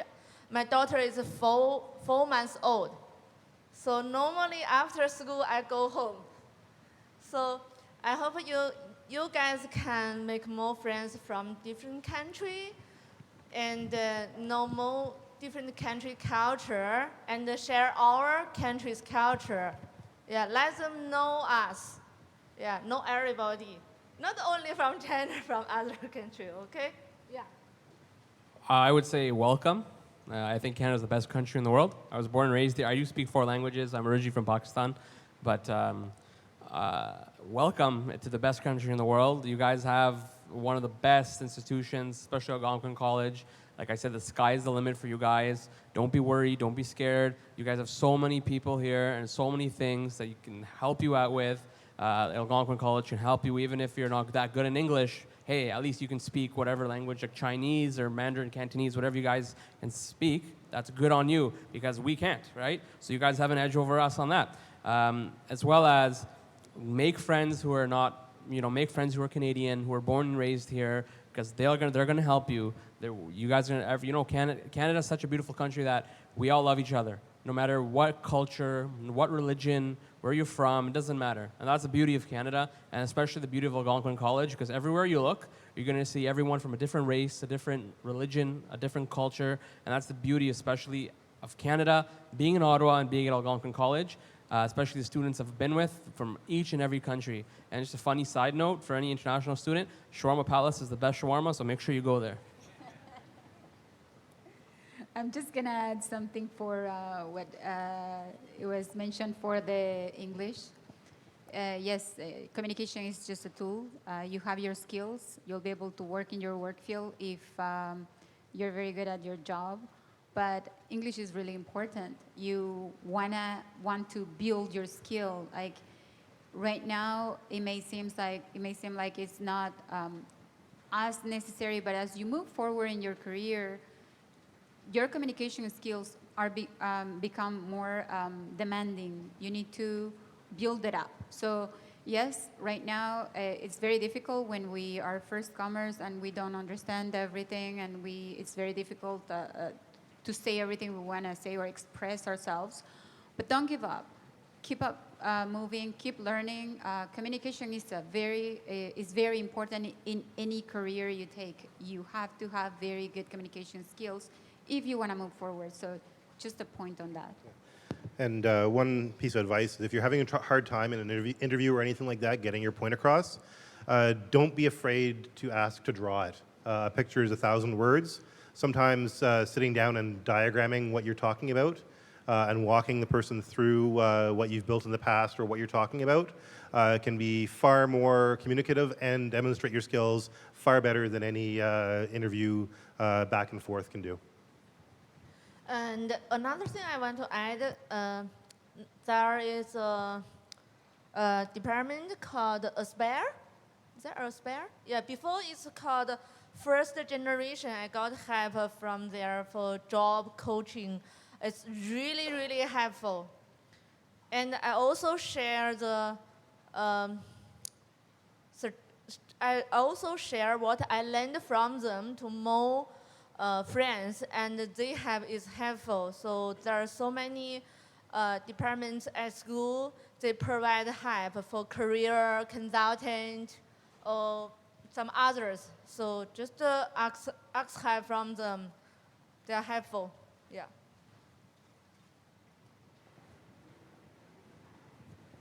Just over there, over here.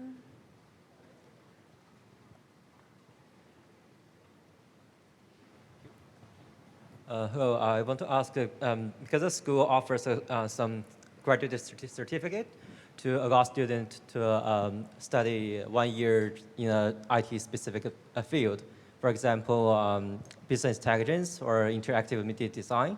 So I'm currently enrolled in internet application and web development.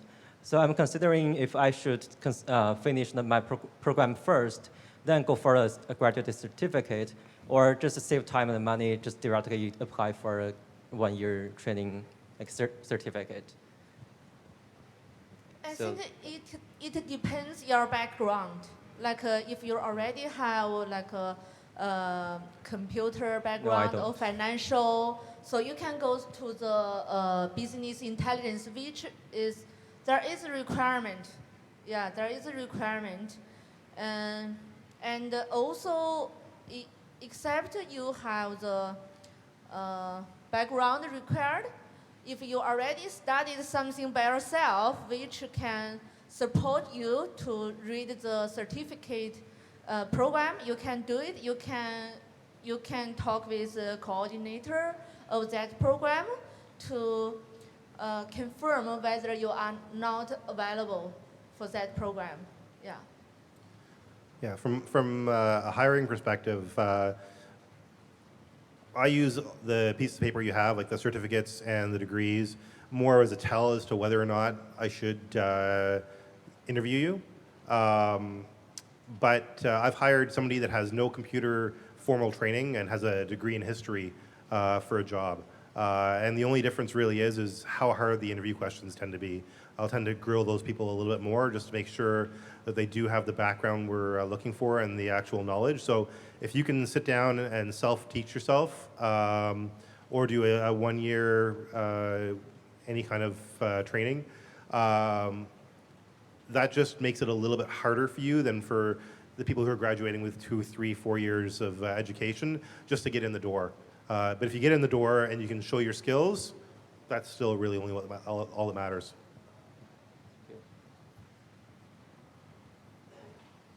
Next question. I have one more question. So the question is also about first job, and if you remember when you were a newbie, what was the thing that was stressing you out the most, and now it doesn't stress you anymore, and how did you come to the moment when it's just okay?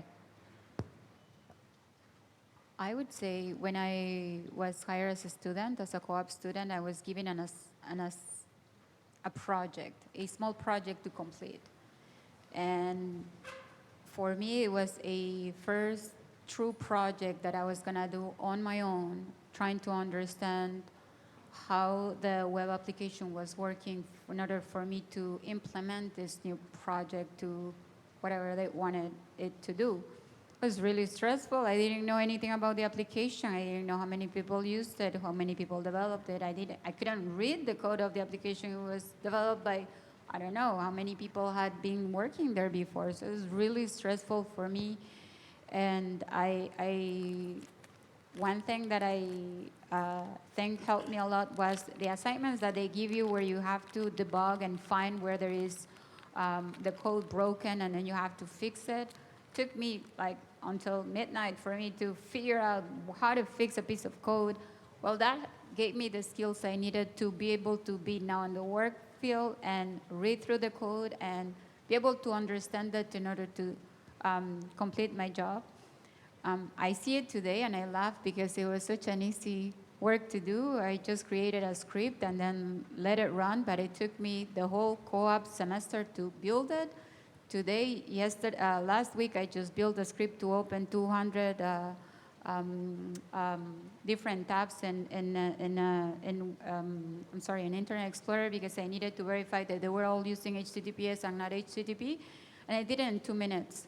So I see it today, and I'm like, okay, it's like, it was so easy, but I was stressful because I was new, and it will be the same for everyone in any work field that you go.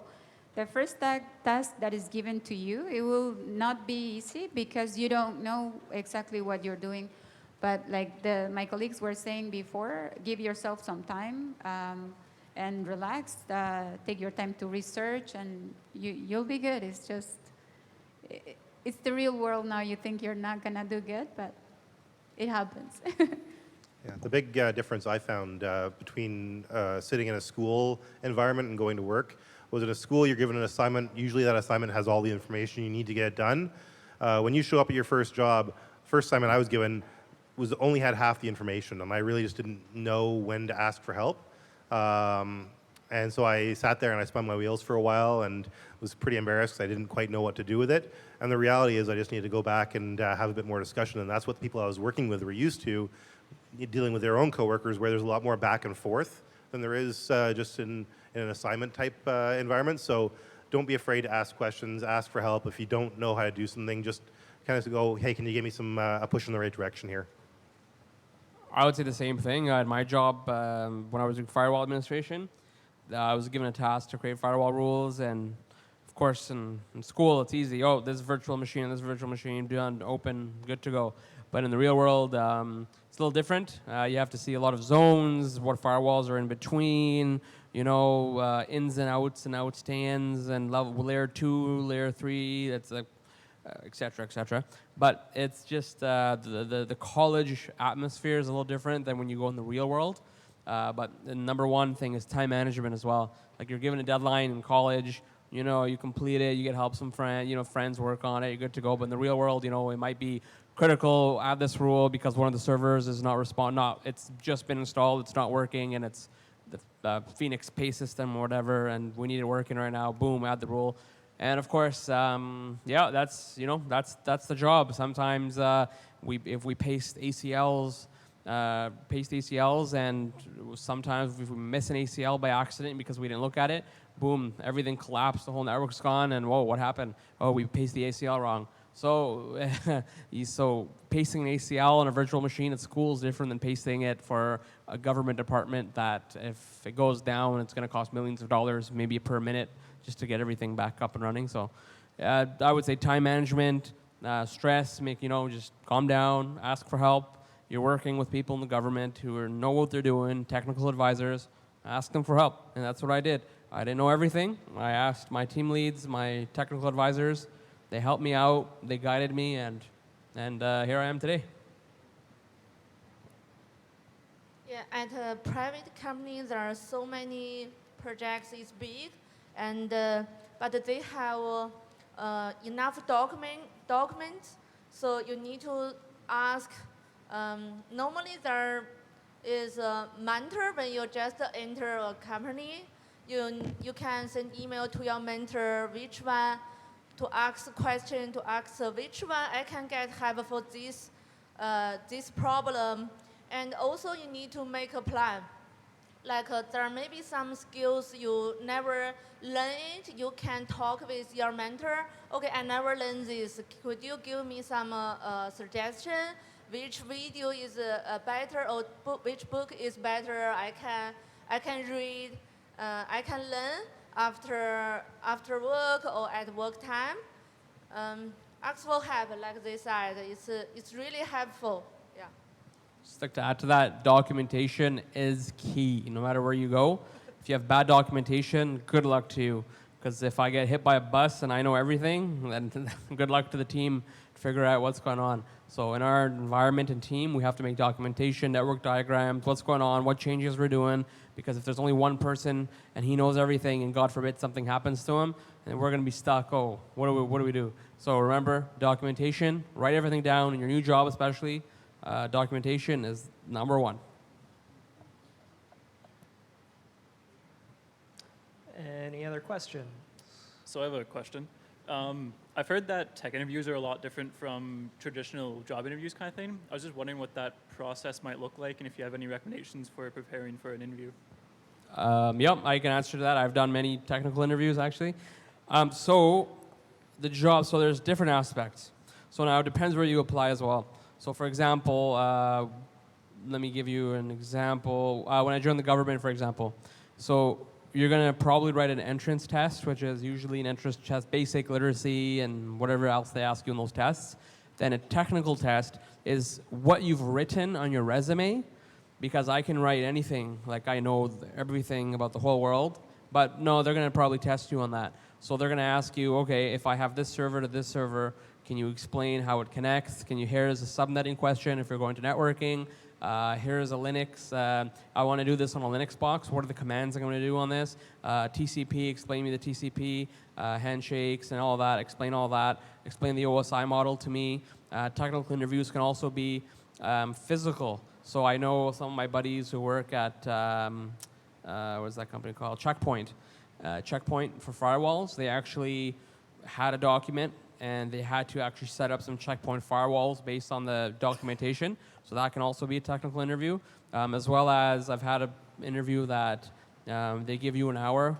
They give you everything they want. So we want this cloud-based server. We want this cloud-based service. We want this server in the cloud. We want email to work. What are you going to do, number one, to protect it? How is it going to be installed? What are you going to do for load balancing? What do you need for networking? So you might not get all of it right, but they want to see your thinking. So the manager's not there to throw you out and say, oh, you don't know. No, they're trying to see how you think. And that's the biggest thing managers look for. If you can think and you can understand, then they know they can train you and bring you up. So you don't have to be perfect, all right? I'm not perfect. A lot of us aren't perfect.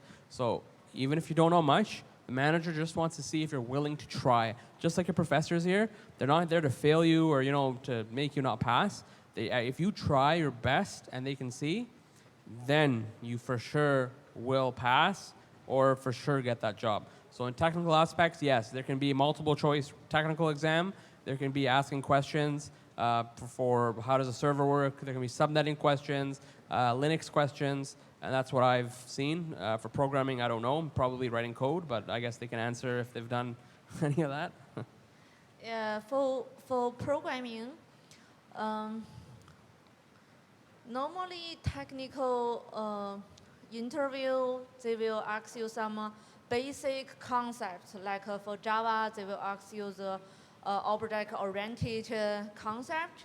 So all the questions is just from the from school we started. Yeah. There may be 20% question is a little bit harder, but if you can answer the 80% basic question, you win. Yeah, so what you need to prepare just the what you understand and what you learned from school, you prepare well. But something you don't really understand, just leave it away. It doesn't matter. Yeah, just like he said, if you can thinking, you already have the basic skill, you can be trained, then they think you are a good candidate. Yeah.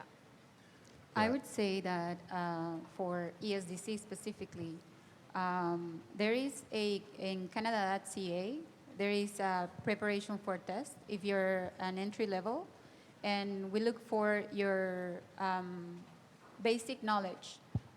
For students and for entry levels, we do not demand high knowledge. We're not expecting you to build the infrastructure of a web application. No, we're not expecting that. We're expecting you to have the knowledge of what an infrastructure is.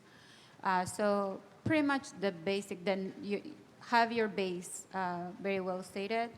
But like I said, Canada.ca has a test. It's like a set of questions that are mainly asked when you're in an entry level. I would suggest you to go there. That's the rule we follow in ESDC, at least in our department. I've been involved in 1 or 2 processes for hiring students, and that's what we follow. Basic knowledge. Don't be scared that you have to answer a 1-hour exam that you may fail. It's not that complicated when you're an entry level, at least for us. But you do have to have basic knowledge. You have to know if you're applying for programming, how to develop web application, what are the bases of. I would say that for ESDC.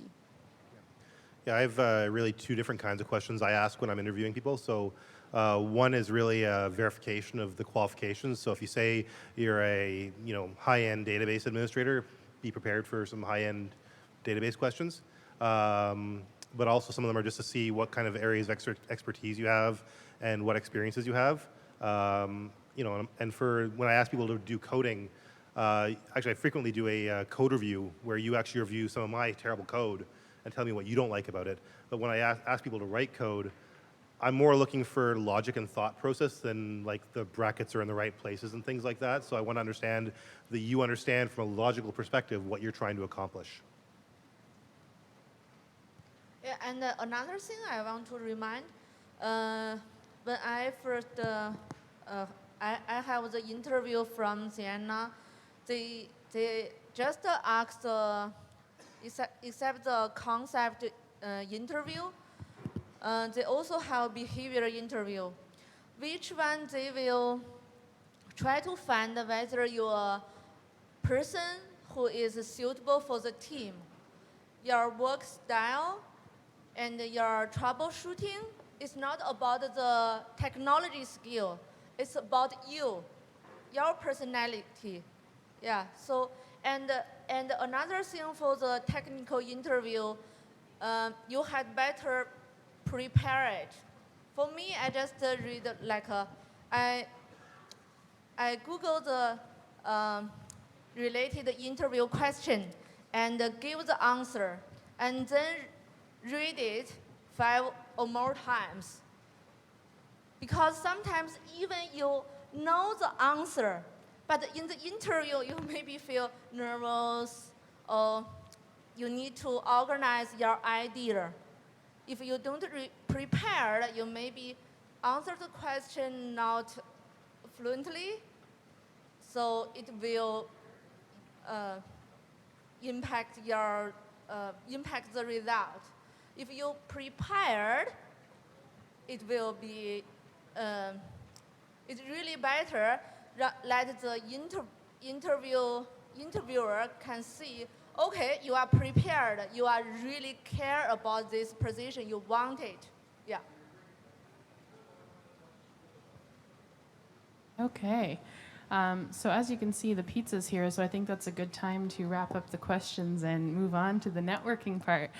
So first off, thank you everyone up here, and thank you all for being here. I just want to introduce a few more people before I let you at the food. So we do actually have, I mean, you've seen their names rotating up on the screen. We do actually have a few more industry professionals who are here. So that's Manira, Jeffrey, and Alistair.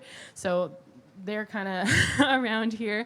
I don't know if you guys want to kind of stand and wave so they can see you. So all of the industry professionals here today are wearing dark green name badges, so not like mine, but like theirs. So just look for those dark green name badges, and those are our industry professionals who have all graduated from Algonquin. We do also have some upper level students, so most of you are just finished level 1, but we do have some students who finished, who are entering level 3 and 4 and above. So they are wearing the bright green name badges, and Kazia is actually one of them. So if you just want to show your name badge. So we have a couple here. If you guys want to wave, we have a few back there, I believe. Graduates as well. We have one over here. So we have some upper level students as well. So they'd be more than happy to answer your questions about future levels in the programs. I think that's about it. We also have a representative from co-op. So I know a lot of you guys have questions about co-op and are wondering about co-op, so that's Glenn. So if you do have co-op questions, he's your guy. So yeah, thank you to everyone. Go get some food.